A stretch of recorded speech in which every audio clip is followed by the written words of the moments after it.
Hai semua, jumpa lagi dengan saya Jayani atau kalian bisa panggil saya Cici Yani.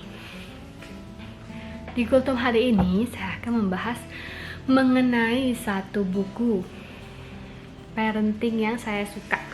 Sarannya sangat praktikal dan bermanfaat di kehidupan kita sehari-hari. Kita langsung aja ya. Tada, ini bukunya. Ada yang tahu, ada yang pernah baca? This one is Bringing Up Baby by Pamela Druckerman. Saya pertama kali mengetahui buku ini dari seorang influencer sosial media yang saya ikuti. Lalu saya lihat-lihat, oh ini mengenai seorang ibu Amerika yang tinggal di Perancis dan merasa terkejut sewaktu dia pindah ke Perancis. Kok anak-anak di sana semua anteng-anteng ya, kalem-kalem ya. Lalu anak-anak di sana semua sopan-sopan. Apa sih rahasianya? Kebetulan pas Pamela ini pindah, dia lagi hamil. Lalu dia ikut komunitas-komunitas ibu-ibu di sana. Barulah dia pelajari sedikit demi sedikit gaya parenting ala orang tua Perancis di sana. Di Perancis itu dikenal dengan satu frase yang namanya satu kalimat yang berbunyi Jen mama bring Jen baby. Itu artinya pada saat kita hamil, kita harus mengontrol emosi kita, karena kan kalau hamil itu kan hormonnya naik turun ya. Jadi itu dapat mempengaruhi baby di dalam. Jadi selama kita moodnya bagus, terus auranya positif selama hamil, lalu makanan asupannya dijaga yang bergizi, itu manfaatnya sangat besar untuk baby di kemudian hari. Jadi setelah baby keluar, orang Prancis itu merasa baby itu bukanlah hanya sebuntel daging yang tidak bisa apa-apa, tapi baby itu adalah orang dewasa versi mini yang dapat diajarkan segala hal yang kita mau ajarkan, asalkan dengan target dan waktunya masing-masing, dengan tahapannya masing-masing. Jadi misalnya kita ingin mengajarkan manner yang baik kepada anak-anak kita, bisa dimulai dari pada saat dia kecil. Orang Prancis itu sangat disiplin mengenai 4 magic word ini yang harus diajarkan pada anak-anak, yaitu hello, please, thank you, goodbye. Hello, pada saat kita bertemu mereka, kita harus mengucapkan hello. Lalu saat ingin meminta sesuatu harus mengucapkan please. Saat ingin pergi meninggalkan ruangan harus mengucapkan goodbye.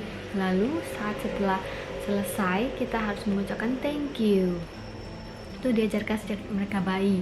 Walaupun mereka belum bisa apa-apa, belum bisa berkata apa-apa kepada kita, tapi kita lakukanlah setiap hari, seperti saat kita bertemu dengan si baby, kita ucapkan hello dan sebagainya. Lalu itu yang terpenting. Setelah itu, bagaimana cara mereka mengatasi anak-anak yang tantrum, baik di depan umum ataupun di dalam rumah. Ternyata orang Prancis itu percaya kalau anak-anak itu dilatih untuk mengontrol emosinya dengan cara menunggu. Semakin sering mereka menunggu, semakin mereka dapat melatih kesabaran mereka. Jadi misalnya gini nih, anak-anak itu kan cenderungnya kalau misalnya mereka ingin sesuatu itu harus detik itu juga, harus dapat hari itu juga. Jadi karena kita kebanyakan orang Asia itu nggak tahan dengan jeritan mereka, tangisan mereka, jadi kita mengalah. Oh ya udah deh, nggak apa-apa deh, dikasih asalkan nggak nangis dan sebagainya. Padahal itu adalah parenting yang buruk menurut orang Prancis ya. Itu parenting yang buruk karena memberikan contoh, oh berarti nanti lain kali kalau mereka nangis lagi, mereka bakal mendapatkan sesuatu yang mereka inginkan. Jadi kalau di Prancis itu, kamu mau cake ini ya, oke, boleh. Hari ini boleh. Mereka menerapkan satu hari itu satu snack time. Baru boleh makan yang manis-manis, es krim, kue dan sebagainya, tapi hanya pada saat tertentu dan hanya satu kali dalam sehari. Jadi diajarkan oleh orang tua, misalnya pas mereka tantrum, mama saya mau makan kue manis ini, cookies gitu kan. Mamanya bakal berkata, oke, kamu boleh makan ini tapi pada saat snack time.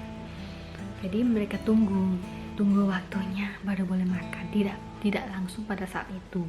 Lalu misalnya contoh lain lagi, misalnya kita lagi bertelepon kan, mama saya mau ini. Lalu sang ibu atau orang tuanya bakal berkata, oke, tunggu, setelah saya selesai telepon ini saya akan langsung ke tempat kamu, tapi tidak sekarang. Lalu dilanjutkan lagi pembicaraannya. Dengan seperti itu kita mengajarkan anak-anak untuk menunggu. Semakin sering mereka menunggu, semakin mereka bisa mengontrol diri atas keinginan mereka. Jadi tidak harus langsung semerta-merta saat itu juga. Kalau misalnya sudah terjadi tantrum di rumah, berikan anak-anak itu waktu dan tempat untuk tantrum sepuasnya. Misalnya mereka tantrum, terus kita bagaimana orang tua yang baik itu bertindak?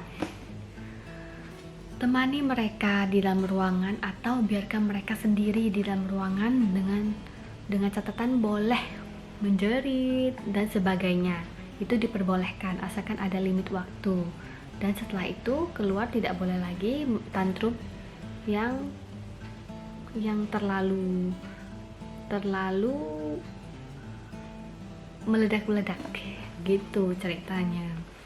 Maka dari situ dilatihlah kesabaran dan emosi mereka, karena orang Prancis merasa anak-anak itu adalah orang dewasa versi mini. Jadi sebagaimana orang dewasa perlu waktu dan tempat untuk mengontrol emosi mereka, seperti itu jugalah anak-anak. Menurut saya poin-poin di buku ini tidak hanya untuk anak-anak, tapi untuk ibu-ibu muda yang sedang hamil justru sangat cocok ya. Jadi waktu dulu saya hamil pertama kali itu kan saya masih ambigu ya, nggak tahu harus bagaimana, harus seperti apa nanti kepada anak saya. Lalu setelah saya membaca buku ini, menurut saya ini sangat bermanfaat, membuka wawasan saya mengenai parenting zaman now. Semoga ibu-ibu yang di sana bermanfaat ya. Dan kalau udah ada yang baca, boleh komen dong, leave komen di bawah jadi kita bisa diskusi bareng. Dan bagi yang suka tolong like dan subscribe ya. Thank you.